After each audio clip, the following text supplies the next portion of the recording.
बोलो श्री प्राणनाथ प्यारे की जय। बोलो श्री सतगुरु महाराज की जय। पद्मावती पुरी धाम की जय। सर्व सुंदर साथ की जय। प्रथम लागू दो चरण को, धनिये न छुड़ायो खिन। लाख तली लालेड़िया, मेरे जीव के यही जीवन। इन पांव तले पड़ी रहूं, धनी नजरी खोलो भातन। पलना वालू निरखूं नेत्रे, मेरे जीव के यही जीवन। मेरे जीव के यही जीवन। बोलो श्री प्राणनाथ प्यारे की जय। बोलो श्री सतगुरु महाराज की जय। प्रणाम जी सुंदर साथ जी, आप सबके चरणों में प्रणाम जी।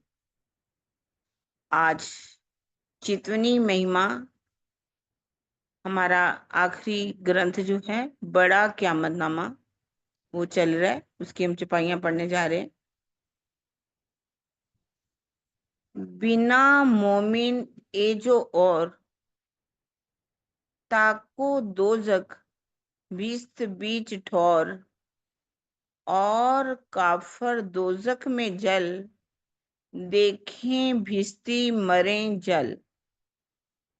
सत्य स्वरूप की पहली भिस्त में ब्रह्म सृष्टियों के जीव ब्रह्म आत्माओं का प्रतिबिंब रूप धारण कर अखंड होंगे, जिसमें परम धाम की लीला का प्रतिबिंब पड़ेगा। शेष बेहद मंडल की सातों भिस्तों वाले इन्हें ही ब्रह्म आत्माओं का स्वरूप मानेंगे। सत्य स्वरूप में दूसरी भिस्त ईश्वरीय सृष्टि की होगी। इन दोनों भिस्तों के अतिरिक्त पूर्व की चार अन्य भिस्तों तथा बाद की सातवीं को छोड़ करके आठवीं भिस्त में अव्याकृत के स्थूल में जीव प्रायश्चित रूपी अग्नि दोजक की अग्नि में जलकर अखंड मुक्ति को प्राप्त होंगे। प्रायश्चित की अग्नि में जलने वाले ये जीव काफिर जीव जब सत्स्वरूप की पहली भिस्त में ब्रह्म आत्माओं के प्रतिबिंब तथा अन्य भिस्तों वालों को देखेंगे तो दुख और लज्जा की अग्नि में और अधिक जलेंगे। भावार्थ में बता रहे हैं, चौपाई 38 तथा 39 में जो मोमिन शब्द आया है उसका तात्पर्य परम धाम के मोमिन नहीं अपितु उनके प्रतिबिंब स्वरूपों से है, जो सत्य स्वरूप की पहली भिस्त में होंगे। खेल की समाप्ति के पश्चात तो परम धाम की आत्माएं अपने मूल तनों में जागृत हो जाएंगी। खेल हाँ, किंतु उन्हें बेहद की भिस्तों वाले कदापि नहीं देख सकेंगे। उन ब्रह्म आत्माओं के जो प्रतिबिंबी स्वरूप पहली भिस्त में होंगे, शेष सभी सातों भिस्तों वाले उन्हें ही परम धाम की ब्रह्म आत्माएं समझेंगे। श्री महराज जी का जीव श्री राज जी का स्वरूप बनेगा तथा देवचंद्र जी का जीव श्यामा जी का। सतस्वरूप की पहली भिस्त में इन्हें ही युगल स्वरूप मानकर सभी पूजा करेंगे तथा यही स्वरूप सबका न्याय करेगा। श्री कुलजम स्वरूप में इस संबंध में इस प्रकार से कहा गया है, मेरे गुण अंग सब खड़े होसी अर्चासी आकार। कलश हिंदुस्तानी की छपाई है, मेरे गुण अंग सब खड़े होसी अर्चासी आकार। मतलब जो जीव है उसके बारे में कहा गया कि मेरे जो गुण अंग इंद्री हैं वो वही परम धाम की आत्माओं वाले आकार जो हैं वो धारण कर लेंगे। आगू हुए न होसी कबहूं, हमें धनिये ऐसी शोभा दई, सब पूजे प्रतिबिंब हमारे, सो भी खंड में ऐसी भई। ये भी कीर्तन का है। आगू, ये ना तो जो लीला हुई है, ना तो पहले कभी हुई, ना कभी होने वाली है। धामधनी ने अब इस ब्रह्मांड में ऐसी शोभा दी है, सब पूजे प्रतिबिंब हमारे। हमारे जो जीव जब भीस्तों में, पहली भीस्त में जाकर के सखियों का रूप धारण करेंगे, राज्य और श्यामा जी का, मरु और देवापी का जीव धारण करेगा, सब क्या करेंगे, सब उन्हीं की पूजा करेंगे। सो भी अखंड में ऐसी भई, ऐसी उनकी शोभा अखंड में होगी। तुम खेल में आए वास्ते, करे कायम जिमी आसमान, तीन सबको खुदा तुमको किए, बीच सरबा लुहु समान। सुभान। तुम खेल में आए वास्ते, तुम खेल में, इस संसार में खेल देखने के लिए आए हो, जिस कारण से सारे जिमी आसमान 14 लोगों के जितने भी जीव हैं, सबको अखंड मुक्ति मिल जाएगी। और आपको क्या बना दिया जाएगा, सबके खुदा बना दिया जाएगा। बीच सरभर लुहूत सभान, और आपकी शोभा जो परम धाम में अक्षयातीत की शोभा है, वही शोभा मरु और देवापी और सभी जीवों को मिलेगी।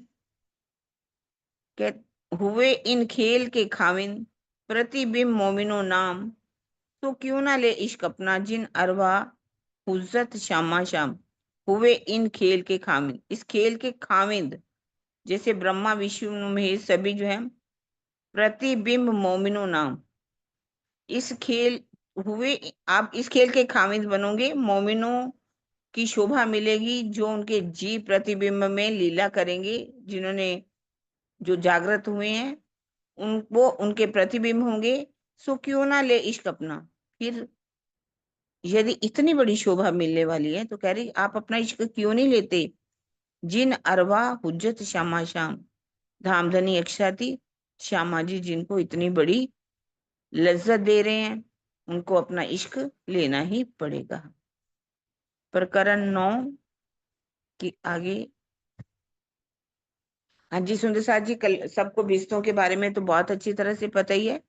4 भिस्तें बन चुकी हैं, 4 जो हैं बनने वाली हैं आखिर के समय में। पहली ससरूप में 2 भिस्तें बनेंगी, पहली और दूसरी। तीसरी मोहम्मद साहब की जो बीस्त है वो तो बन चुकी है, निर्मल चेतन के अंदर सब लिख के। केवल ब्रह्म में कोई बीस्त नहीं है, आनंद में कभी कुछ भी अखंड नहीं होता, आनंद के अंदर, बुद्धि के अंदर। और चौथी और पांचवी बीस्त जो है, रास की और ब्रिज की, वो भी अखंड हो चुकी है। और देवी देवताओं की छठी जो है, जिसे मलकूती कहा गया, वो भी 20 तक खंड हो चुकी है। 7वीं और 8वीं पैगंबरों की, और 8वीं आम खलक जो बाद में बनेगी, ये जैसे ब्रह्मांड खत्म होगा, ये पहली दूसरी 7वीं और 8वीं बनने वाली हैं। तीसरी चौथी पांचवी और छोटी 20 बन चुकी हैं, बंद नहीं हुई, लेकिन उनमें हाँ कह सकते कि वो बन चुकी हैं, तैयार हो चुकी हैं। ठीक है, सबको पता चल गया। सब हमारे जो जीव होंगे, जो पहली बीस्त में लीला करेंगे, उनको क्या मिलने वाली, शोभा मिलने वाली है। सब हमारे आत्माओं के जो प्रतिबिंब है, उनकी पूजा करेंगे सब, उनको ही कहेंगे कि यही परम धाम के हैं, क्योंकि वहां लीला परम धाम जैसी होगी, इसलिए सब उनके प्रतिबिंब की पूजा करेंगे कि यही पारब्रह्म है, यही श्यामा जी हैं, यही रूहें हैं जो इस परम धाम से खेल में उतरी थी। किताब इलाही उतरी, गैब से आई इत दीदी सुषमा कुछ में। पूछ रही है, सुषमा जी। हाँ जी, ठीक है।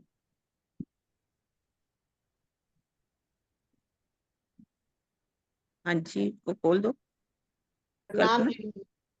जी। दीदी मैं ये सुषमा पूछ रही, मनकूती जो बहिष्ठ बताई आपने देवी देवताओं की, ये अखंड हो चुकी? जी जी। तो जो देवी देवता ये ब्रह्मा विष्णु महेश हैं, फिर ये इनका क्या? ये बंद तो नहीं हुई ना, जब बाद में बंद उसी उसी बन चुकी है, लेकिन बंद नहीं हुई। इसमें एंट्री है। अभी जो बनेंगे ब्रह्मांड उनके भी तो बाहर जा सकते हैं ना, अभी जाएंगे। अच्छा। जैसे मैंने कहा कि बंद नहीं हुई। ठीक है ना। हाँ जी, हाँ जी, ठीक है। प्रणाम दीदी, प्रणाम। प्रणाम।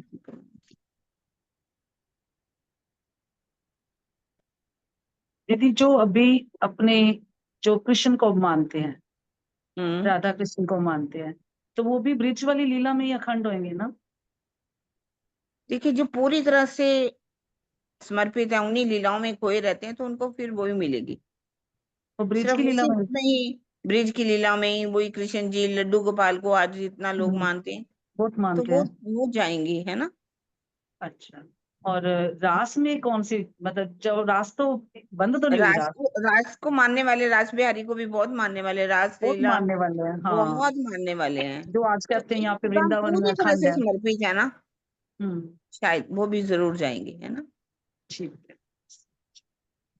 मतलब कोई भी बहिष्ठ अभी बंद नहीं हुई है, सब में एंट्री बंद तो नहीं है हुई, ही ना। वो तो नहीं ठीक है, नहीं बंद नहीं नहीं। हुई थी। बाकी ये था कि जैसे अब यही बात आ रही है ना कि कहाँ अब ब्रह्म सृष्टि की बात आती है, कहाँ ईश्वर सृष्टि के ब्रिज रास की गोपियों के साथ जो बात आती है, तो ये आज जो मान रहे हैं वो सब भी उसी रिश्तों में ही अखंड होंगे ना। हाँ बात ये जी, थी। ठीक है। बिल्कुल। अनिल भैया प्रेमानंद जैसे जी का नाम लिख रहे हैं, चैट में आया था। अनिल गोयल जी हाँ। लिख रहे हैं, प्रेमानंद जी। हाँ, तो उनको भी मिल सकती है, ऐसी बात नहीं है, ब्रिज वाली।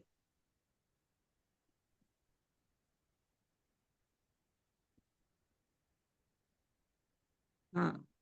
किताब इलाही उतरी, गैब से आई इत, महीने 8 लो उत युद्ध हुआ, चले मदीने से इन सरत, अनूप शहर से महामती जी के धाम, हृदय से शिवराज जी के जोश एवं आवेश द्वारा अखंड ज्ञान देने वाली सनंद ग्रंथ का अवतरण हुआ।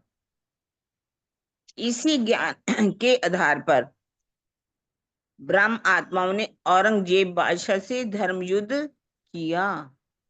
जब सूरत से श्री जी जागनी कार्य के लिए निकले, तो इस अंतराल में ये जो है घटना, महान घटना है। गैब का तात्पर्य मन बुद्धि से परे त्रिगुणातीत स्थान से है।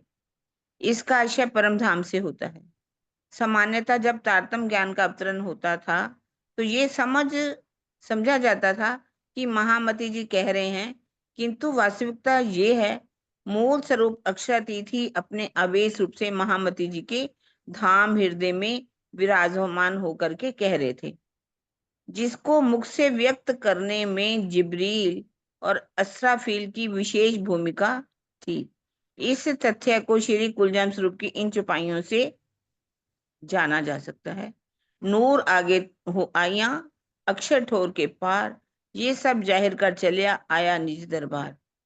तुम देखत मोहे इन इंड में, मैं 14 तबक से दूर, अंतर्गत ब्रह्मांड थे सदत साहिब के हजूर। ये बोले माहे बका खिलवत, श्रृंगार का ग्रंथ भी इसी ओर संकेत करता है। उपरोक्त चौपाई के दूसरे चरण में गैब से अवतरित होने का यही आशय है। गैब से उतरन की जो बात कही गई है, गैब का मतलब परम धाम की बात है। मतलब जो ये वाणी है, अक्षरातीत के द्वारा ही उतरी।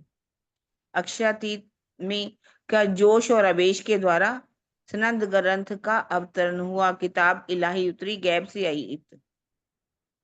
क्योंकि अनूप शहर में 8 महीने रहे होंगे ना वहां पर, जब वाणी का अवतरण हुआ। और चले मदीने से सरत, मदीना की किसको कहा गया और मक्का किसे कहा? मक्का नौतनपुरी को कहा गया, मदीना सूरत को कहा गया, है ना।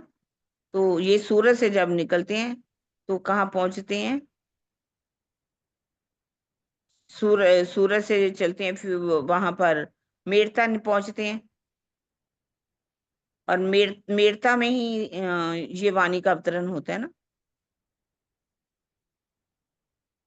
ये सच वहां ये वाणी जो है, सनंद की वाणी तो वहां उतर गई थी ना, अनूप अनूप शहर में। हाँ। अनूप शहर में ही उतर गई थी, अनूप शहर में उतरी थी।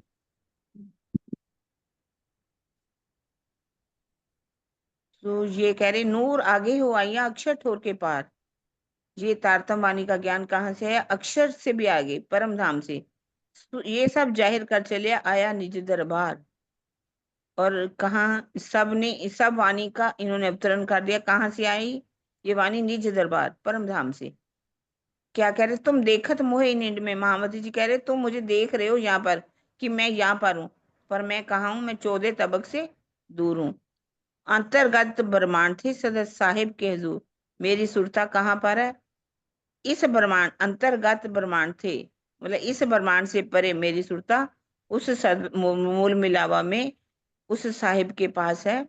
ये बोले बका माहे खिलवत। कहाँ से बोले हैं? बका खंड, खिलवत से, मूल मिलावा से, स्वयं अक्षरातीत के द्वारा ही इस वाणी का जो है वो अवतरण हो रहा है।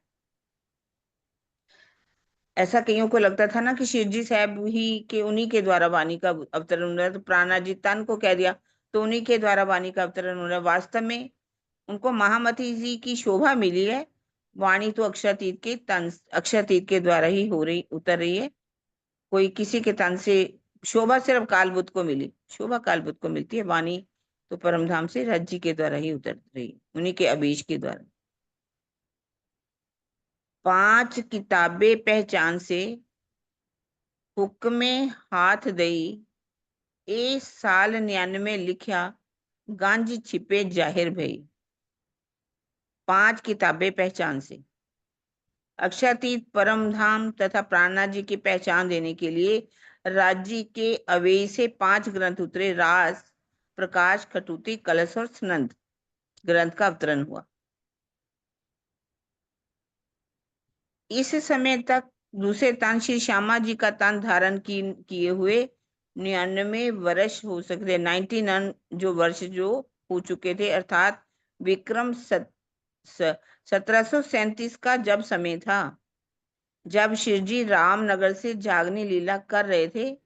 इसी लीला काल में परम धाम के गोह्य ज्ञान की प्रकाशित करने वाली अनेक प्रकरण अवतरित हुए। मतलब जो 1737 के बाद ही परम धाम की जो वाणी है वो अवतरण हुई, जैसे परिक्रमा, सागर, श्रृंगार, खिलवत। 99 वर्ष लो अहुरम चौपाई भी एक आती है। 99 वर्ष तक वो पहचान नहीं हो पाई। जो जब निज बुद्ध की वाणी का अवतरण हुआ उसके बाद श्यामा जी को भी पूर्ण पहचान जो है वो मानी जाती है। आगे चौपाई आ रही है। लकब इदरीस जानिया गया 100 साल की मजल। जित 30 वर्क खुदाई के हुए थे नाजल। रामनगर में श्री श्यामा जी के दूसरे तन की अवधि 100 साल की हो गई थी। अर्थात विक्रम संवत 1738 का जब समय था तो श्यामा जी की उम्र जो है कहाँ तक मानी जाती है? 100 साल की हो जाती है, क्योंकि 1738 में 1638 में उनका अवतरण हुआ और उसके बाद 1738 का जब समय आ गया, इस समय उन्हें कते पक्ष की इदरीस की शोभा मिली। इदरीस मतलब एक पैगंबर हुए हैं। आगे इसके बारे में बताती हूँ मैं क्या लिखा। इसके 3 वर्ष पूर्व ही अनूप शहर में सनंद ग्रंथ के 30 प्रकरण पारब्रह्म के आदेश से अवतरित हुए थे, जिनमें कुरान के 30 सिपारों का भाव दर्शाया गया था। जो सनंद ग्रंथ अनूप शहर में उतरी कुरान ही थे। कुरान में 30 पारे माने जाते हैं ना, 30 पारे, और वही 30 पारे जो है सनंद ग्रंथ में भी माने जाते हैं। वेद के 12 और कतेब के 42 प्रकरण और 2 छोटी पाती और बड़ी पाती 40 प्रकरण उसके अंदर हैं। तो सुनंद ग्रंथ के 42 प्रकरण, हाँ लिखा भी हुआ है, 42 प्रकरणों में 12 प्रकरण वेद पक्ष से संबंधित हैं तथा 30 प्रकरण कुरान से संबंधित हैं। जिस प्रकार इदरीस पैगंबर ने कपड़े के छोटे छोटे टुकड़ों को सिलकर चादर का निर्माण किया था, उसी प्रकार शिव जी ने वेद कृत्य में छिपे हुए ज्ञान के मोतियों को एकत्रित कर तारतम ज्ञान के सूत्र में ऐसी माला का निर्माण किया जिसको धारण करने वाला सरलता पूर्वक अक्षरातीत की पहचान कर सकता है।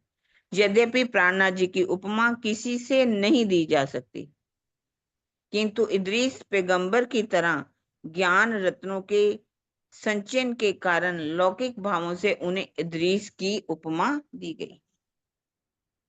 एक इदरीस पैगंबर थे, उन्होंने कहा जाता कपड़े के छोटे छोटे टुकड़े जोड़ जोड़ करके एक चादर गुदड़ी टाइप बनाई थी। उसी प्रकार वेद और किताब के जितने भी छिपे हुए मोती थे उन्होंने इकट्ठे करके तारतवानी के रूप में एक माला का निर्माण किया। उसी तरह से उनको कोई उपाधि नहीं लगाई जा सकती प्राणनाथ जी को, अक्षरातीत को, पर समझाने के लिए एक उपमा दी गई है इदरीस पैगंबर की तरह। इसलिए लौकिक भावों में उनको इदरीस की शोभा दी गई। समझ आ गया ना? हाँ जी, सुंदर साथ जी का कोई हाथ तो नहीं खड़ा? नहीं दीदी। ठीक है, चलिए। हाँ जी कल्पना।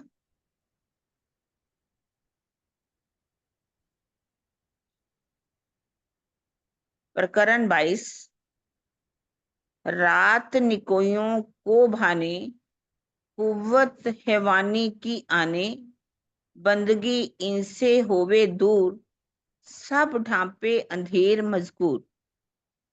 रात तमोगुण और रजोगुण से ग्रस्त जीवों को पतन की ओर ले जाती है। अज्ञानता जो है तमोगुण और रजोगुण से मतलब ग्रसित जो जीव हैं उनको पतन की ओर ले जाते हैं। उनमें पाश्विक अज्ञानमयी प्रवृत्तियों की और अधिक वृद्धि करती है। रात्रि में ऐसे जीवों से भक्ति नहीं हो पाती। बंदगी इनसे होवे दूर, सब ढांपे अंधेर मजबूत। अज्ञानता का अंधकार इनके सभी आध्यात्मिक भावों को छिपा देता है, जिसके परिणाम स्वरूप ये प्रेम भक्ति में डूबकर अपने आराध्या से आत्मिक वार्ता नहीं कर पाते हैं। मतलब ये अज्ञानता में इतने डूबे होते हैं कि आध्यात्मिक विचार भी इनके अंदर नहीं आ पाते। आध्यात्मिक विचार जो है वो डूब जाते हैं, क्योंकि वे प्रेम भक्ति में डूब ही नहीं पाते, तो अपने आराध्या से बात कैसे कर सकते हैं, वार्ता भी नहीं कर पाते। रात को सोने में तमोगुण में रजोगुण में पूरी रात बिता देते हैं। पाश्विक प्रवृत्तियां होती हैं इनके अंदर, ये और बढ़ जाती हैं रात को। तो इस तरह से ऐसे जीव भक्ति नहीं कर पाते, अज्ञानता में ही डूबे रहते हैं और आध्यात्मिक विचारों को छिप जाते हैं इनके अज्ञानता के कारण। साहिब फतवात का यूं कहे, साहिब रातों के तले रात रहे, इनकी नजरों ना छिपे दुश्मन, जो कोई है साहिब के तन। फतवाए आलमगीर ग्रंथ है एक, इनका फतवाए आलमगीर ग्रंथ के लेखक का कथन है कि अपनी प्रेममयी चितवनी से रात्रि को भी अपने अधीन करने वाले, अर्थात पूरी रात्रि ध्यान भक्ति करने वाले ब्रह्म मुनियों के चरणों में ये मायावी रात रहती है। उनको रात नहीं सता पाती, उनको नींद नहीं आती, वो रात्रि को दबा के रखते हैं नींद को, वो अधीन रहती है रात उनके। जो जीवों को अज्ञानता एवं भोग विलास के अंधकार में ढकेलती है, जो जीवों को अज्ञानता एवं भोग विलास के अंधकार में ढकेलती है। अक्षरातीत के प्रत्यक्ष स्तन कहे जाने वाले इन ब्राह्मणियों से उनके मायाजन्य शत्रु काम क्रोध लोभ मोह अहंकार आदि छिप नहीं पाते हैं। वे अपने ज्ञान एवं ध्यान की अग्नि में जलाकर भस्म कर देते हैं। वैसे कहा कि जितने भी आलमगीर एक ग्रंथ है, उसका लेखक ने कहा है कि जो प्रेम में चितवनी रात को करते हैं वो पूरी रात भक्ति करते हैं। रात जो है उनकी बीतती कैसे है, भले भी मायावी रात, उनकी रात मायावी रात ही होती है। जो जीव हैं माया के जीव, वो तो अज्ञानता और भोग विलास में डूब जाते हैं, पर परम धाम के जो मोमिन है वो इन दुश्मनों को जीत लेते हैं। वो इनको जला करके किससे भस्म करते हैं, अपने ज्ञान से, अपने ध्यान से। ये हमारे लिए भी, सबके लिए बहुत चैलेंज है कि यदि हम प्रेम में चितवनी करेंगे क्योंकि रातों के साहिब कहा गया इनको, साहिब रातों के तले रात कहे, परम धाम के मोमनों को रातों के साहिब कहा गया। रातों चलने वाले कहे शेखल इस्लाम, करे पर्दा दुनिया सो चले आराम, दिन के ताई कहिया बाजार, इत बेइंसाफी चलन हार। रातों चलने वाले कहे शेखल इस्लाम, रात्रि के समय पारब्रह्म का ध्यान करने वालों को शेखुल इस्लाम, शांति का अग्रदूत या समाहक कहते हैं। वे संसार के लोगों से छिपकर रात्रि के एकांत में अपने आराध्य की ध्यान द्वारा आराधना करते हैं और आनंद में मगन रहते हैं। दिन का समय तो बाजार के कोलाहल की भांति अशांत होता है, जिनमें शरीयत के मार्ग पर चलने वाले अपनी जिस्मानी एवं नफसानी अर्थात शरीर और इंद्रियों से होने वाली भक्ति का प्रदर्शन करते हैं और अपने हृदय के साथ एक प्रकार से ये अन्याय करते हैं, क्योंकि इस प्रकार की दिखावे की भक्ति उनके जीव का कोई कल्याण नहीं कर सकती। ये बातें शेखुल इस्लाम जो है उन्होंने कही है।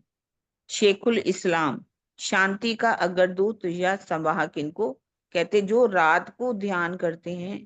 वो अपनी, जैसे भी आगे भी छुपाई है, छिपकर साहेब कीजिए याद, खासल खास नजदीक की स्वाद। तो छिप करके ही ध्यान लगाना। इसके बारे में आप सुनीता जा कोई भी बोले, मैं ही नहीं बोलूंगी, आप कोई भी दोनों इसका भाव बताइए सुंदर साथ को। ये छुपाई दीदी चौपाई सामने रख दीजिए। हाँ जी दीदी रख।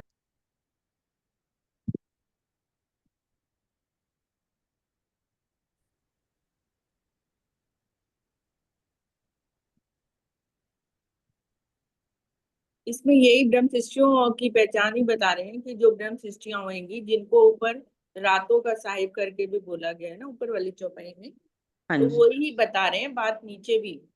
साहिब रातों के जैसे ऊपर बताया गया, वही यहाँ पे महिमा भी बता रहे हैं ब्रह्म शिष्टियों की, जो पार ब्रह्म का ध्यान करते हैं रात को, प्रेम में चितवन करते हैं, या जो मतलब अल्लाह ताला की बंदगी करते हैं रातों को, उनके लिए जिस तरह से काम क्रोध लोभ मोह अहंकार सब उनके नष्ट हो जाते हैं। कौन सी अग्नि में जल के? ज्ञान और ध्यान की अग्नि में। जैसे ये ऊपर वाली चौपाई में बताया गया, वैसे ही यहाँ पे भी बता रहे हैं कि जो रात्रि के समय पार ब्रह्म का ध्यान करते हैं, सोते नहीं है, वो रात भर खुदा की बंदगी करते हैं और प्रेम में चितवन करते हैं, तो उनको क्या बोला गया है? शेखुल इस्लाम। ये मतलब उपाधि दी गई होगी, जिसका मीनिंग है शांति का अग्रदूत या संवाहक, मतलब शांति का संदेश देने वाला। वे संसार के लोगों से छिपकर एकांत में अपने प्रीतम को रिझाते हैं और अपनी मस्ती में ही रहते हैं। और क्या कह रहे हैं? दिन के समय तो बहुत शोर होता है, रात्रि के समय शांत होता है, तो वो ध्यान में रहते हैं। अब दिन का समय तो एक बाजार की तरह, जैसे बाजार में कहीं जाएं तो चारों तरफ शोर ही शोर होता है, तो दिन के समय में मन अशांत रहता है। लेकिन इसमें शरीयत के मार्ग पर चलने वाले, अब ये जो कह रहे हैं, जो शरीयत का मार्ग अपनाते हैं, कर्म कांड का मार्ग अपनाते हैं, वो क्या करते रहते हैं? दिखावा करते हैं कि सेवा पूजा कर ली, और जैसे मुस्लिम है तो 5 वक्त की नमाज पढ़ ली, है ना। और जो शरीयत को अपना रहे हैं, वो भक्ति क्या दिखाते हैं कि हम तो बहुत भक्ति वाले हैं, हम बहुत प्रदर्शन करते हैं अपना। लेकिन वो भक्ति उनको क्या करेगी? उनकी आत्म जागृति नहीं कर सकती, परमात्मा से नहीं मिला सकती, उनका कोई कल्याण नहीं हो सकता। लेकिन जो छुप कर साहिब कीजिए याद वाली चौपाई है ना, कि जो छुप कर दिन के शोर से, जो बाजार वाला शोर है उससे, दिन में वो नहीं करते बंदगी इसीलिए क्योंकि दिन में मन बाजार जैसी भीड़ लगी रहती है, लेकिन रात को वो जाग जाकर छिप कर अपनी प्रीतम को या पिया को रिझाते हैं, तो वो ही सही माने में ब्रह्म सृष्टि है और वो ही अपने प्रीतम को पा सकते हैं। दिखावे वाली बंदगी से हम सोचें कि हम प्रीतम को पालेंगे, तो वो नहीं हो सकता। बिल्कुल ठीक, ऊपर कर दो। ठीक, आगे की छुपाई। ए जो चले रातों के यार, मैं इन बंदे पाकों की जाऊं बलिहार। कहा जो साहिब का दिन, ओ बखत तलब करे मोमिन।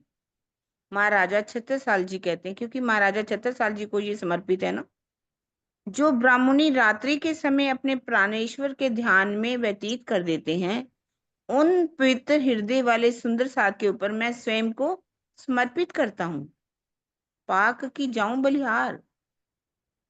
कुरान हदीसों में जो फजर ज्ञान का सवेरा होने का दिन कहा गया है, ब्राह्म मुनि उसकी खोज में रहते हैं, जिससे वे अपने प्रीतम का दर्शन प्राप्त कर लेते हैं। ज्ञान का सवेरा हो गया, वाणी का अवतरण हो गया। ब्राह्म मुनि जो है उसकी खोज में रहते हैं और प्रीतम का दर्शन करते हैं। उपरोक्त चौपाई को पढ़कर चितवनी का विरोध कर अपनी शरीयत का झंडा खड़ा करने वालों को आत्म मंथन करना चाहिए कि वे किस दिशा में जा रहे हैं। ठीक है ना, ये आसान है बहुत। ऊपर कर दीजिए। हाँ, आगे। इत थे अमल भयो इमाम, 40 बरसों फजर तमाम। जोड़ा पर जोड़ा गुजरे, दुनिया उमर इतलो करे। विक्रम संवत 1735 के पश्चात इमाम मेहंदी श्री प्राणनाथ जी के द्वारा जागने का स्वर्णिम काल विशेष समय प्रारंभ होता है। श्री श्यामा जी के 40 वर्षों के स्वामित्व की लीला का प्रारंभ भी यहीं से होता है। इन 40 वर्षों विक्रम संवत 1735 से 1775 तक तारतम ज्ञान का प्रकाश चारों ओर फैल गया। कुरान के अनुसार जब 20 और 20 का जोड़े पर जोड़ा का है ना, अर्थात श्री श्यामा जी के स्वामित्व के 40 वर्ष व्यतीत हो जाएंगे, तब संसार की उम्र समाप्त हो जाएगी, दुनिया उम्र इतलो करे। यद्यपि भावार्थ में कह रहे हैं, विक्रम संवत 1775 में संसार की उम्र पूरी हो जाती है, किंतु मोमिनों के खेल देखने की इच्छा के कारण मूसरूप शिवराज जी ने खेल को लंबा कर दिया। अक्सर हम बोलते हैं, ये नेक राखी रात खेज के सोबे वास्ते, तुम ना तो लेते अंदर केती बेर है हम। ये खेल तब तक चलेगा, इसका ज्ञान मात्र मूसरूप शिवराज जी को है। इसलिए बड़ा क़यामत नामा में प्रकरण 23/4 में कहा गया है, ए दिन किने ना किया मुकर्रर, ताए पहचानो जिन दई खबर। मतलब 1735 से लेकर के 1775 तक तारतम ज्ञान का प्रकाश चारों ओर फैल गया। इसी को कहा 20 और 20 जोड़े तो 40 वर्ष हो जाते हैं। पर ऐसा नहीं कि ये जोड़ा आएगा ये जोड़ा आएगा, जैसे कि पहले भाव लिए जाते थे। ऐसा नहीं है। ये श्यामा जी की पातशाही के जो 40 वर्ष हैं, उसी को जोड़े पे जोड़ा कहा गया, 20 और 20। आगे कह रहे हैं, यदि कोई भी ऐसा लगे तो हम आपस में बात कर सकते हैं, हाथ खड़ा करेंगे तुम्हारे साथ। 3 में जो 10 बरसों फजर, सब दुनिया भई एक नजर। 30 बरस जब 11, तब दुनिया सब भई आखिर। विक्रम संवत देखिए 1735। विजय दीदी कुछ पूछ रही। जी, हाँ, ये मैं वो दीदी 20 वाला 20 समझ नहीं आया कि कैसे कह रहे हो 20 के 40 वर्ष है ना, 40 वर्ष। हाँ जी 1735 से लेकर के 1775 तक, है ना। तो 1735 से 70 हाँ जी ठीक है 1775 40 तक श्यामा जी की पातशाही के गिनेंगे ना, है हाँ ना। जी जब 20 बरस तो पहले तन से हो गए, 16 बरस तो उनसे लीला हुई ना, मिराज जी के, इंद्रावती जी के ऊपर, है ना। पर अवेश अच्छा की लीला भी काम करती रही 20, क्योंकि बाकी के जो लीला किसके द्वारा ही, महाराजा छत्रसाल जी के द्वारा। 40 श्यामा वर्ष जी की पातशाही के 40 वर्ष वे माने गए। ठीक है। विक्रम संवत 1735 से 1745 तक 10 वर्षों की लीला हुई। उसमें खिलवत परिक्रमा सागर तथा श्रृंगार का अवतरण होने से ज्ञान का पूर्ण उजाला फैल गया। सारे संसार की दृष्टि में एकमात्र अक्षरातीत ही उपास्य रह गए। 11वीं सदी के पश्चात 12वीं सदी के जब 30 वर्ष व्यतीत हुए, यानी कि विक्रम संवत 1745 से 1775 तक का समय बीता, सारे संसार के लिए क़यामत का सब कार्य संपूर्ण ज्ञान का अवतरण पूरा हो गया। सारे संसार को अखंड मुक्ति देने वाला जो ज्ञान था उसका अवतरण हो गया। वाणी तो उतर गई 1751 तक। वैसे तो वाणी 1745 तक मार्फतनामा उतर जाता है। जो 3 प्रकरण है वो बाद में भी उतरते रहे, 48 से लेकर के 51 तक। ये तो कौन से 48 3 तक हो प्रकरण? गया, 1748 तक वाणी का अवतरण हो गया है ना। यदि अभी मार्फत सागर तो 1748 में नहीं हुई कंप्लीट? मैं हाँ 45-48 बोलना था, 48 तक वही कह रही थी। हाँ 1748 तक मार्फत क्या उतर गई वाणी, और 3 बरस तक अब हम धाम चलत हैं, तुम हो जो हाँ, सटेल शहर, चलो चिरंतन चलो के रे साथ, चिरंतन के जो है। अब तो हम चले धाम को साथ चिरंतन के अपना ले। प्रकरण। हाँ ये जितने प्रकरण है वो 3 बरस तक उतरते रहे, अर्थात सारा ज्ञान का अवतरण पूरा हो गया 1775 तक। मतलब महाराजा छत्रसाल जी ने भी वाणी को फैलाया। कुछ सुंदर सार नेपाल में भेजे, भैया सीताराम जी को पंजाब की तरफ भेजा, और इधर क्या कहते हैं भैया, और भी बहुत से सुंदर सार जो थे उन्होंने भेजा इधर उधर सुंदर सार को। हाँ, अपने मुकानदास जी को भी भेजा था जैसे तुमने। नौतनपुरी की तरफ भेजा है ना। हम्म, तो जागने की लीला का प्रसार प्रचार होता रहा। इसी को 1775 तक कहा गया। महाराजा छत्रसाल जी को शोभा जो 40 वर्ष की मिली, उसमें 24 वर्ष उनकी तरफ से थे। तो यही बात उन्होंने यहाँ पर कही है कि उस समय तक पूर्ण वाणी का अवतरण पूरा हो गया था, जो ज्ञान फैलना था। उसके बाद तो जीव सृष्टि का राज हो गया है ना। 70 वर्ष तक उन्होंने, फिर बस लो चलती रही थोड़ी थोड़ी, परमहंसों ने इसको जलाया, और आखिर में जैसे कहते हैं ना दीवा दिया जलाया जाता है, तो लो कम हो जाती है, फिर धीरे धीरे आखिर का समय लो इतनी तेज हो जाती है। तो आज भी वही समय है। सुंदर साथ आप सब समझ सकते हैं, चितवनी में सब लगे हुए हैं। तो वही बात कह रहे आगे, चुपाई है 70 बरस पुलस रात के कहे, सो उठने क़यामत बीच में रहे, पुलस रात दुख कहिए क्यों कर, काफिर जले जुलजले आखिर। 70 बरस पुलस रात के कहे। 12वीं सदी के शेष 70 वर्षों में जीव सृष्टि को कर्म कांड की भक्ति के द्वारा पश्चाताप करते हुए स्वयं को जागृत करना था। 70 वर्षों में जीव सृष्टि को कर्म कांड की भक्ति में लगे ना, उनको पश्चाताप की अग्नि में भी जलाना था, उनको जागृत करना था। इस पुलस रात के मार्ग पर चलने वालों के दुखों का वर्णन कैसे करें। काफरों को तो न्याय की लीला में अंतोगत्वा प्रायश्चित की अग्नि में जलना ही होगा। काफिर जिन्होंने बिल्कुल नहीं माना उनको तो जलना ही पड़ेगा। भावार्थ में यही बता रहे हैं। यदि विवेक दृष्टि से देखा जाए तो 11वीं सदी के अंतिम 10 वर्ष 1735 से 45 तक में ब्रह्म सृष्टि की विशेष रूप से जागनी हुई। इसमें ज्ञान एवं प्रेम मार्ग चितवनी की प्रधानता रही। इसके 12 वर्ष सदी के 30 वर्ष 75 में ईश्वरीय सृष्टि की जागनी होती रही, प्रधानता रही, जिसमें ज्ञान एवं भक्ति की प्रधानता रही। इसके पश्चात जीव सृष्टि की प्रधानता वाली जागनी प्रारंभ हुई, जिसमें आंशिक ज्ञान के साथ कर्म कांड की भी प्रधानता रही। चितवनी प्रेम मार्ग का दीपक कहीं कहीं मातर ब्राह्म मुनियों के हृदय में ही टिमटिमाता रहा। सुंदर साथ का समूह अधिकत कर्मकांड, सेवा, पूजा एवं मंत्र जप पर ही आश्रित हो गया। इसकी साक्षी बीतक के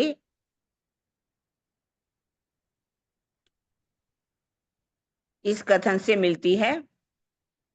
अग्यारी जोलो रही, दिल बड़ो चाह धरे, फेर ठंडे पड़ते गए, कहे लाल अंग ठरे।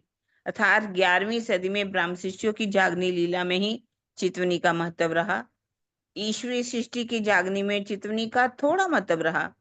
चितवनी के सार पर चर्चनी, ज्ञान दृष्टि से परम धाम में विचरण करना का प्रचलन अधिक हो गया। किंतु विक्रम संवत 1775 के पश्चात कर्म कांड की प्रधानता रही। इस संबंध में किरंतन के ये कथन देखने योग्य है। शब्दातीत निदिल्याई शब्द में मेट्यो सबन को अंधकार, ते सृष्टि विष्णु सो बरसे प्रेमे पीवेगा शब्दों का सार। शब्दातीत निदिल्याए शब्द में अक्षातीत अपनी नियामत को शब्दों में लेकर के आए और सारे संसार का अज्ञानता का अंधकार को समाप्त कर दिया। 30 सृष्टि विष्णु सो बरसे। 1745 से लेकर 75 तक कौन रहे? ईश्वरी सृष्टि का वैसे राज्य रहा 30 सृष्टि, और विष्णु जो है 100 बरस तक, जीव सृष्टि 100 बरस तक। प्रेमे पीवे शब्दों का सार। प्रेम में पीवे शब्दों का सार। प्रेम मतलब शब्दों का सार क्या है? प्रेम, परम धाम की ब्रह्म सृष्टियां वो प्रेम के रास्ते पर चलती हैं। विष्णु को पहुंचाए ठोर अक्षर हृदय, बुद्ध जी देंगे खोल के द्वार। अखंड ब्रह्मांड बरस 50 पीछे, रहसी हृदय में खुमार। विष्णु को पहुंचाए ठोर अक्षर हृदय, मतलब ये जो है अक्षर बाम का जो बात कही गई है, ये विष्णु की जो जीव सृष्टि है ना, उसके लिए कहा गया। उनके लिए भी बुद्ध जी देंगे खोल के द्वार। उनके लिए भी अक्षरातीत ने, बुद्ध जी ने उनके लिए भी द्वार खोल दिए। उनके लिए भी विष्णु के द्वार खुल गए। अखंड ब्रह्मांड बरस 50 पीछे। या ये जो कहा जाता है कि अक्षर ब्रह्म जो है 50 वर्ष तक खुमारी में रहेंगे। अक्षर ब्रह्म 50 वर्ष तक ने ईश्वरी सृष्टि की जहां बात की गई है, वो ही उनका राज्य रहेगा। अखंड ब्रह्मांड पर बरस 50 पीछे, रहसी हृदय में कुमार। स्पष्ट है कि 12वीं सदी के अंतिम 70 वर्षों में जीव सृष्टि तारतम्य ज्ञान का प्रकाश पाकर श्री प्राणनाथ जी के विरह में तड़पती रही। फिर भी वह कर्म कांड में ही आश्रित रही, चितवनी का मार्ग उन्होंने नहीं अपनाया। मतलब जो जीव सृष्टि 70 वर्ष की बात जो की गई है, विरह में तो तड़फी, लेकिन कर्म कांड में ज्यादा आश्रित हो गई। चितवनी का रास्ता उन्होंने नहीं अपनाया। उसके लिए छुपाई कही है, 70 बरस लो आग जलाए, तब फरिश्ते दिए जलाए। अजा झील विरहा आग जले, पीछे असराफिल किए निर्मल। 70 बरस लो आग जलाए। 70 बरस तक जीव सृष्टि का अर्थात राजधीर रहा। उन्होंने कर्म कांड का रास्ता ज्यादा अपनाया, तब फरिश्ते दिए चलाए। दीदी ये हम समझ, थोड़ी सी समझाओ, ये समझ नहीं आई कि 70 वर्ष कौन से गिने गए हैं? ये जो 1775 के बाद की बात है? हाँ हाँ हाँ हाँ, 1875 तक, मतलब ठीक है 70 और 30, 1875 तक मेरे उसमें आता है वाणी के अंदर। ठीक है ठीक है। वो बरस 1775 के बाद 70 वर्ष रहे ईश्वर सृष्टि का राज। हाँ, लेकिन ईश्वर सृष्टि का राज तो तब 36 साल 30 महाराज नहीं नहीं वशिष्ठ नहीं, का तो 30 शुरू हो वर्ष गया। तक तो ईश्वरी सृष्टि का राज रहा ना, 30 वर्ष हाँ तक, है ना, 30 वर्ष तक। 75 तक, 75 तक, ठीक है। है ना वो। मतलब प्रेम तो किया उन्होंने, विरहा में भी जले, पर चितुनी वो बनी चले। चर्चनी में ज्यादा लग गए, परम धाम में ज्यादा घूमे। अभी पढ़ा ना हमने, चर्चनी में ज्यादा हाँ लग गए बिल्कुल, हैं। वो तो समझ आ पर गई। उसके बाद जो जीव सृष्टि रह गई, 100 वर्ष जिनके कहे गए हैं, उन्होंने अच्छा क्या किया? वो विरहा में तो जले, पर कर्म कांड के रास्ते में चल पड़े, कर्म कांड के ऊपर ज्यादा आश्रित हो गए। अच्छा, ये जीव सृष्टि के 70 वर्ष पहले कहे गए? हाँ, ये ठीक है 70 ठीक। वर्ष जीव सृष्टि के हैं, ठीक है ठीक है। है ना? ये कर्म कांड में लगे रहे। 70 हम्म बरस लो आग जलाए, तब फरिश्ते दिए चलाए। अजाजील विरहा आग जल, पीछे असराफिल किए निर्मल। फिर कह रहे 70 बरस लो आग जलाए, मतलब वो तड़पते रहे इसमें, विरहा में। तब फरिश्ते कहाँ गया, दिए चलाए। मतलब ये इसका फरिश्ते भी मेरे ख्याल बीतक की बड़ा क़यामत नामा की ये भी छुपाई है। जीव सृष्टि जो है विरहा की आग में जली, पर तारतम वाणी के द्वारा इनको निर्मल कर दिया गया। 12वीं सदी संपूर्ण ब्रह्मांड ने पायो इनाम के आधार पर विक्रम संमत 1895 में जब इस ब्रह्मांड को खंड मुक्ति पाने का सौभाग्य प्राप्त हो गया, तो ईश्वरी सृष्टि भी प्राणनाथ जी की जागनी लीला को याद करके प्रेम में डूबी रही, जिसे कुमारी याद में रहने की लीला कहते हैं। ब्रह्म सृष्टियों की जागनी की लीला के पश्चात जीव सृष्टि किस प्रकार स्वयं की जागने के लिए व्यथित होती है, इसकी झलक सनंद 41 प्रकरण की 67 में इस प्रकार है। जोदी हमसे भगवान की रूह फिरी एक सोए, जब फिरे हमको तब घरों ले आपसी रोए। मतलब कौन? अक्षर ब्रह्म की जो आत्मा है, अक्षर ब्रह्म के बारे में कि जुदी हमसे भगवान की रूह फिरी एक सोए, जब फिरे सुनसी हमको तब घरों आपसी रोए। इसका अर्थ लिखा है, उपरोक्त विवेचना से स्पष्ट है कि जीव सृष्टि शिवजी के विरहा में कर्म कांड के मार्ग का अनुसरण करती रही, जिसे पुलसरात के मार्ग पर चलना कहा गया। पुलसरात कई खांडे की धार, गिरे कटे नहीं पावे पार से यही सिद्ध होता है कि यहाँ कर्म कांड का प्रसंग है, क्योंकि ब्रह्म सृष्टि और ईश्वरी सृष्टि तो प्रेम, ज्ञान और विश्वास के बल पर पुलिस रात निराकार को पार करने वाले पुल को पार कर जाती है, किंतु जीव सृष्टि कर्म कांड के मार्ग पर चलती है, जिससे उसके पैर कट जाते हैं और वो निराकार को पार नहीं कर पाती।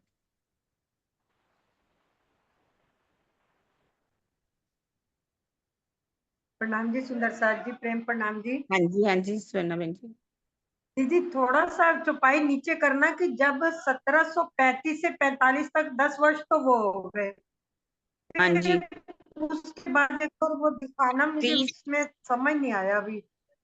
देखिए 1745 तक तो ब्रह्म सृष्टि का राजराज चितवनी वगैरह मतलब सुंदर साथ प्रेम में डूबे रहे, और उसके बाद 30 वर्ष जो हैं 1745 से लेकर 75 वर्ष तक, है ना, 30 वर्ष जो है हाँ जी, किसका राज्य रहा? ईश्वरी सृष्टि का। उसके बाद 30 वर्ष तक ईश्वरी सृष्टि का राज रहा, ठीक है ना, और हाँ जी, 70 वर्ष तक जीव सृष्टि का राज रहा। वो कर्म कांड में डूब गई। प्रेम तो किया उन्होंने, उनसे याद तो करा, लेकिन कर्म हाँ कांड जी, में डूबी रही। जो ईश्वरी सृष्टि है वो प्रेम में भी डूबी। चितवनी उन्होंने ज्यादा चितवनी तो करी, लेकिन चरचनी में ज्यादा डूबे रहे, परम धाम के नक्शे उसमें लगे रहे। ये बात यही है। फिर उसके बाद वही ये बात ये भी नहीं मुझे समझ में आया, लेकिन वो शीतल दीदी ने ये कह दिया ठीक हो गया बस। वो जो उन्होंने ये कहा ना कि 70 वर्ष वाले, तो वो ईश्वरी सृष्टि की बात हुई थी ना। हाँ तो नहीं नहीं, जीव तो सृष्टि की ये बात जीव करता है तो सृष्टि ये सुरेश की था साहब। ना 12वीं सदी के अंतिम 70 वर्षों में जीव सृष्टि तारतम ज्ञान का प्रकाश पाकर शिप्राना जी की वीरा में तड़पती रही। तो बात फिर वो 30 वर्ष चितवनी में कौन से दूर हैं? रही ये ना, अंतिम 70 चितवनी वर्ष ये कौन से हैं? चितवनी में दूर रही, चितवनी नहीं की उन्होंने। याद तो किया उन्होंने प्राणा जी को, ऐसा नहीं कि याद नहीं किया। तो नहीं, यहाँ ये अंतिम 70 वर्ष कौन से हुए? इससे पहले वाले जो 40 वर्ष है वो कौन से हैं? 30 वर्ष। नहीं नहीं नहीं 30 17 वर्ष मैं तो वो हो गए ना जो 1735 से 45 तक 10 तो वो 30 हो वर्ष हो गए। गए, और उसके बाद 70 वर्ष और हाँ, उसके हाँ, ठीक, उसके वो बाद 30 वो हो गए और उसके बाद 70, ये ठीक है जी, हाँ प्रणाम जी। हाँ जी, हाँ जी। दीदी ये 50 वर्ष का जो कुमारी वाला भी बात पूरी नहीं की ये है। है ईश्वरी सृष्टि के लिए है। जो 50 वर्ष अक्षरवम की जो है वो थोड़ी इतनी देर तक याद रखेंगे, क्योंकि उनकी सृष्टि कौन सी है? ईश्वरी सृष्टि। अक्षर ब्रह्म की सृष्टि तो वही है ना। 50 वर्ष जो है उनके लिए कहा गया, वो इसमें ही डूबी रहेगी, प्रेम में डूबी रही, लीलाओं को वो भी याद करती तो रही। ये जो 100 वर्ष की काउंटिंग हो रही है इसके बीच में ही वो 50 वर्ष लिए जाएंगे। हाँ उसी में ही लिए जाएंगे। अच्छा नहीं नहीं, ये खेल खत्म होने के बाद की बात की गई है वैसे, मेरे ख्याल अच्छा, में। वही वही तो क्लियर नहीं थोड़े से होती भी, ना, हाँ बात थोड़ी क्लियर नहीं हो रही, क्लियर नहीं होती। कंफ्यूजन है यहाँ पे थोड़ी सी। हाँ थोड़ी सी नहीं नहीं क्लियर नहीं नहीं नहीं होती। नहीं नहीं, ये बाद में की बात है। जहाँ कहते हैं ना अक्षर ब्रह्म जो है उन लीलाओं को याद करेगा, कुमारी में रहेगा 50 वर्ष तक। जैसे विष्णु की सृष्टि जीव सृष्टि कही जाती है ना, ऐसे ही अक्षर ब्रह्म की सृष्टि के बारे में कहा गया। तो ये वो जब पूरा ब्रह्मांड अखंड हो जाएगा उसके बाद की बात है ये कुमारी वाली। उसी से बात सुनो, ये एक ना अलंकारी की बात हो जाती है एक तरह से। अभी मैं चुपाई पढ़ रही थी, उसमें भी जो लिखा हुआ था, अक्षर ब्रह्म के लिए तो वो तो सारे सुख ले ही रहे, वो इन लीलाओं को थोड़ी याद करेगा। वो तो पल में याद करेगा, उसी समय तो बिस्ते बन ही जाएंगी। नहीं तो अभी ये कुमारी की बात फिर किसके लिए कही? ईश्वरी सृष्टि उन्हीं की तो सुरता है। अक्षरधाम की सुरताएं हैं ना, उनके लिए हाँ, कही गई। वो जो उनको दूसरी याद 22 में करेंगे। अखंड हो जाएंगी, है ना? हाँ हाँ तो हाँ, उनको कुमारी रहेगी, मतलब 50 वर्ष तक। उनकी कुमारी की बात की गई है। तो लेकिन जब ये ब्रह्मांड अखंड हो जाएगा उसके बाद की बात है ना ये। बात सुनो, जैसे कि कहा जाता है ना, मोहम्मद साहब ने जबराइल फरिश्ते को कहा कि तुम कदम रखो, तो उसमें कहा गया कि एक कदम रखने में इतना समय लगता है जितना 500 वर्ष बीत जाते हैं। तो ये भी एक अलंकारिक रूप में 50 वर्ष की बात की गई है। अच्छा, अलंकारिक रूप में ऐसे ही बोला है। हाँ, फिर भी मैं और अच्छी तरह से देखूंगी तो फिर बात कर लेंगे, एक बार और ठीक, देख लेंगे। ठीक है, ठीक। ये चुपाइयां ना क्लियर अभी, बस पता नहीं हमेशा अटक जाते हैं यहाँ पे। ये छुपाइयां भी गहरी हैं थोड़ी सी ना। बहुत हाँ, गहरी चौपैया है, बहुत। फिर ये से कुरान से निकालूं? सारी रिलेटेड है ना, कुरान से फिर सारी से रिलेटेड है। नहीं, फिर से निकालूं ये चौपाई? अब लास्ट एक की बची है। एक ही है। हाँ, अब लास्ट एक ही है। ये वाली फिर अच्छा, से निकालूं? हाँ, ऐसा ये है ना, थोड़ा फिर निकाल कोई दो। भी इन छुपाइयों का अर्थ जो है ना, छुपाइयों का पीछे जाना पड़ेगा इन छुपाइयों का अर्थ निकालने के लिए। हाँ जी, वो निकाल लूंगी मैं गूगल से। इ- ऐसा करते हैं कि एक छुपाई कर लेते हैं, उसके बाद उन छुपाइयों को निकाल लेते हैं, हाँ जी, हाँ जी। है ना। टाइम भी वैसे हो रहा है ना। वही तो, क्योंकि एक एक छुपाई को निकालने में टाइम लगेगा।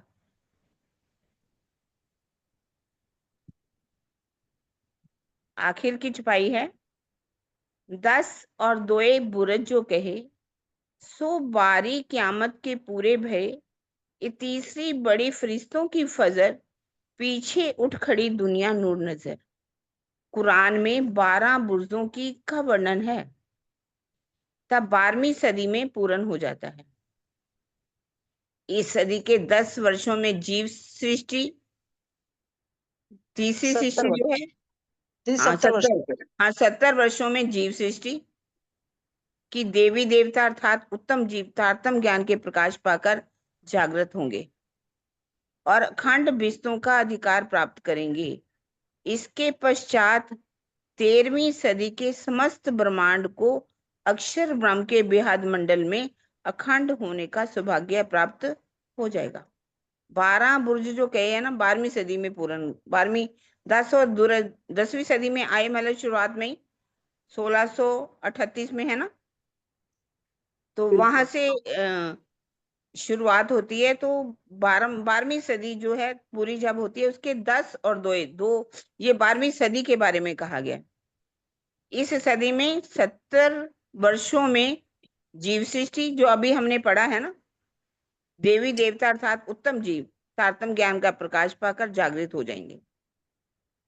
वो जागृत तो होंगे, ऐसा तो नहीं है कि जीव सृष्टि जागृत नहीं होगी। अखंड बीजों का अधिकार भी उनको प्राप्त हो जाएगा। इसके पश्चात 13वीं सदी में समस्त ब्रह्मांड को अक्षर ब्रह्म के बेहद मंडल में अखंड होने का सौभाग्य प्राप्त हो जाएगा। कहने आगे नीचे नीचे इसका भाव लिखा होगा, भावार्थ है इसका।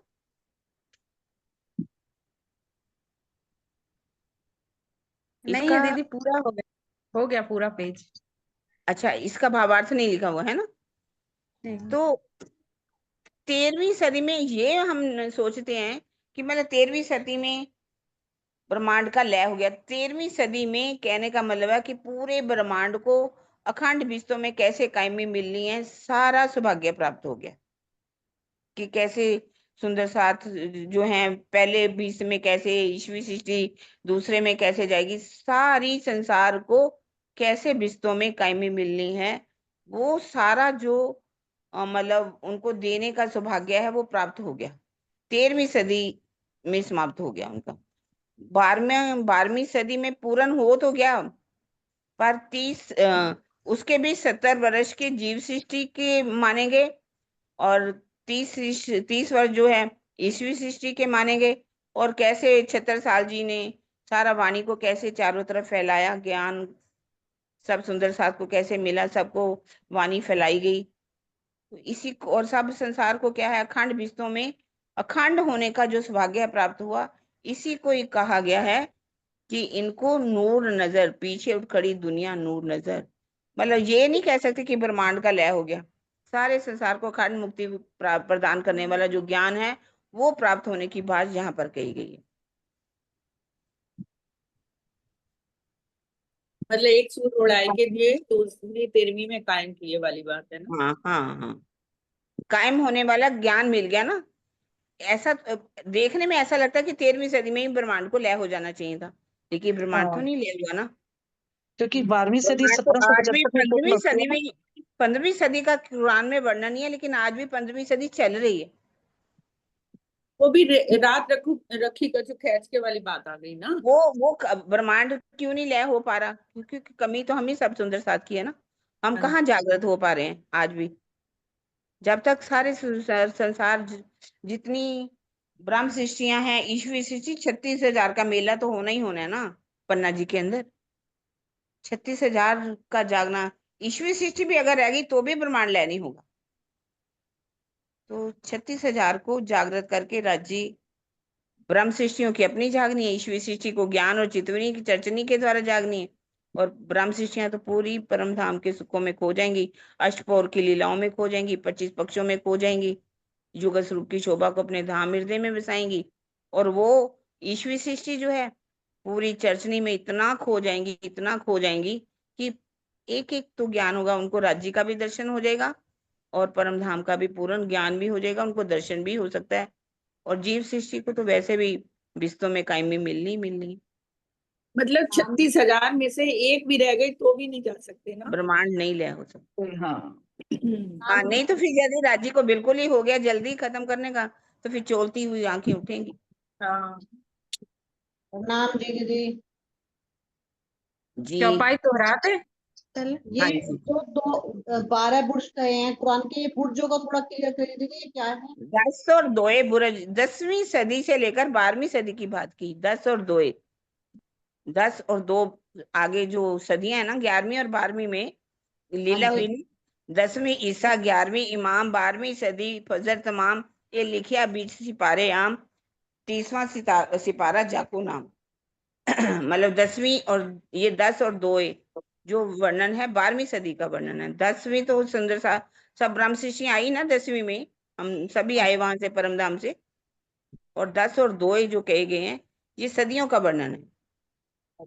और 12 क्यामत के पूरे, भाई क्यामत जो है तारतमवाणी का ज्ञान सभी ले लेंगे, सभी जागृत हो जाएंगे, सबको अखंड विस्तों में कायमी का अधिकार सबको प्राप्त हो जाएगा। और सारे जो है बेहद मंडल में अक्षर ब्रह्म की नजर के तले सबको विस्तों में कायमी मिल जाएगी, वो सौभाग्य सबको प्राप्त हो जाएगा। ये कहा है हमने।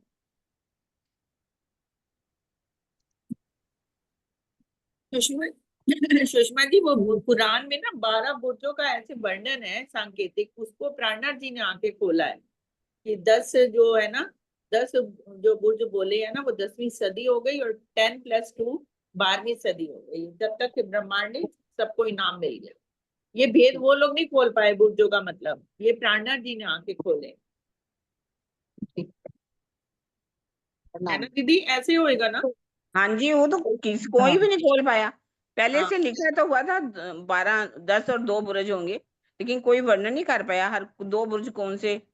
कई यही आज दिन तक सोचते थे देवचंद्र जी और प्राणनाथ जी 2 बुर्ज, है ना। तो यहाँ पर सदियों का वर्णन है, 12वीं सदी में पूरे भाई।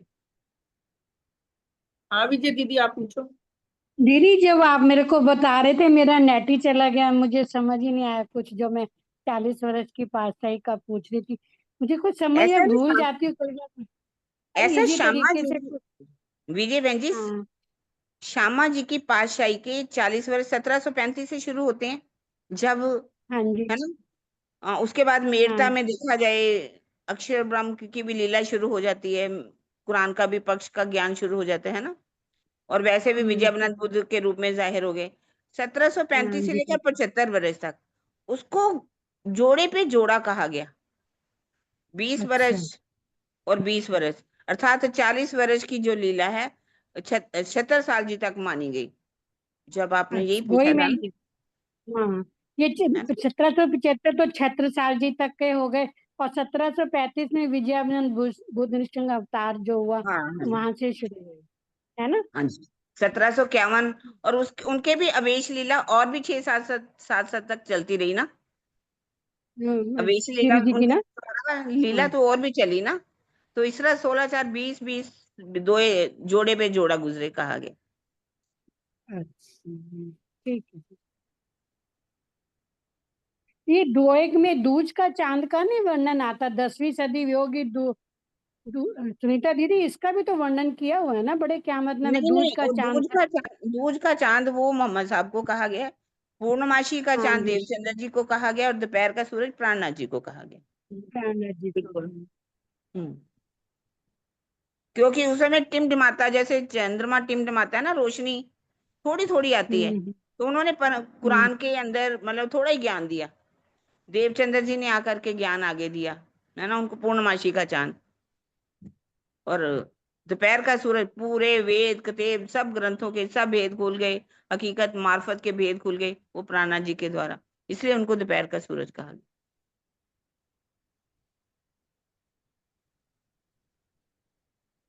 हाँ जी, आज समय हो गया सुंदर साथ जी। कल से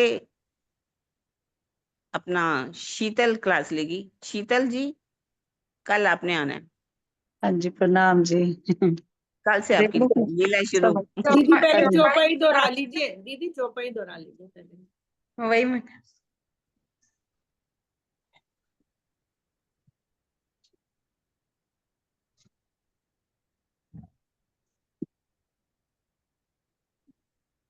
दस और दोए बुरजो के, सो बारी क्यामत के पूरे भय। ये तीसरी बड़ी फरिश्तों की फजर, पीछे उठ खड़ी दुनिया नूर नजर। पीछे उठ खड़ी दुनिया नूर नजर। बोलो श्री प्राणनाथ प्यारी की जय। बोलो श्री सतगुरु महाराज की जय। प्रणाम जी सुंदर साथ जी। इति श्री हमारा चितवनी की महिमा।